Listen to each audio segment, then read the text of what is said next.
Today, you will create a background drawing for a character that you are writing a story about. Brainstorm and think about your character and where the setting of your story is. The setting is where the story takes place. It could be inside, outside. You have to decide where your story is, the setting. Later, we'll draw what character is going into your setting. Start by brainstorming and coming up with ideas on a whiteboard. I just drew where my character would go, added a horizon line and other details in my background to show where the setting takes place. Here I have Pig the Pug, my bumpy horizon line, a rectangle for a school, and some things to show the playground. Once you have a plan and you have brainstormed, you can start to draw on your final paper. We will use paint sticks and a folded paper to create our book cover, but we won't draw our character yet. We'll just be starting with the background like you can see here.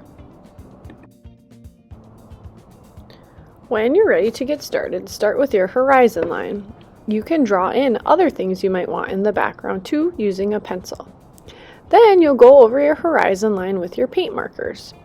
Remember, everything below the horizon line is the ground, everything above it is the sky.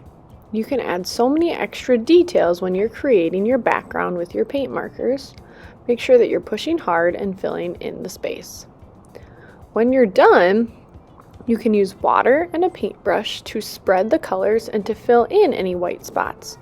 I decided once I started adding water, I wanted one other shade of green to fill my ground even more and give it some differences in color.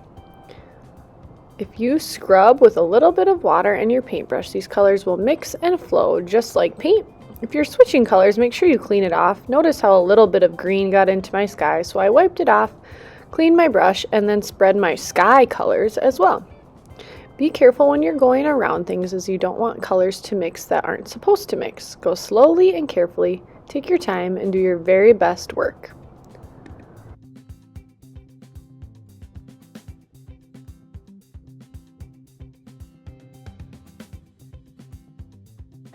Here is another example of a background that might be in a mountainy area. So I made my horizon line and decided to make some big trees as well as green grass for the ground. Your paint markers are great for making and creating things like trees. I love using 2 shades of green when I'm doing this. And I decided to add a river in this setting coming from the background all the way to the front, the foreground. Add in a couple more trees as I fill my ground below my horizon line, and now I am adding mountains with a black paint marker above my horizon line. Next is my sky color above my mountains that I'm going to mix a couple of fun colors together for the sky. Once you are done using the paint markers, you can use water and a paintbrush to scrub the colors and fill in the white spaces. The cool thing about using black is if I don't fill it in, I just move a little bit of my black outlines, it looks like gray mountains. Make sure you're being careful around the different shapes and cleaning your brush when you switch colors. Go in different directions depending on what direction your lines are to fill in all the white spaces of the front of your book cover. Later, we'll add in our character.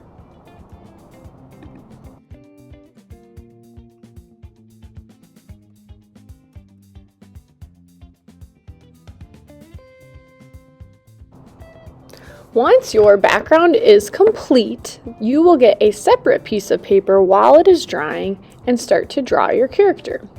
Check to see how big you need to draw your character so that it fits in the setting that you started to create. I am drawing Pig the Pug and doing my best with a pencil to make it look like him. It doesn't have to be perfect, but do your best to draw your character nice and big because you will cut it out later. If you draw it too small, that makes it really tough to cut out. After you're done drawing with a pencil, you can use a Sharpie to outline everything. Make sure that you like your pencil drawing before you start to outline. If you need to, you could practice drawing your character on a whiteboard before you draw on your final paper. I'm outlining everything with my Sharpie, and then I'll start to add color. You can use crayons to do this, and it's okay if you go out of the lines when you're using crayons because you will cut it out later. Make sure you fill in all the white spaces. Right now I'm outlining with a darker color, filling some things in with heavy pressure with my crayon, and then using light pressure to fill in the rest of my Pig the Pug. Once you are done adding color, you will slowly and carefully cut this out. When you are done cutting this out, it will get glued onto your book cover. When you are cutting, make sure you are quiet cutting. You're focused on cutting right outside of that black Sharpie outline. You're turning your paper, not your scissors when you cut, and doing your very best work with craftsmanship.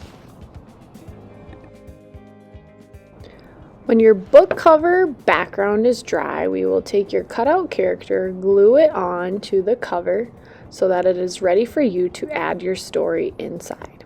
I cannot wait to see what you create with your book cover backgrounds. Good luck!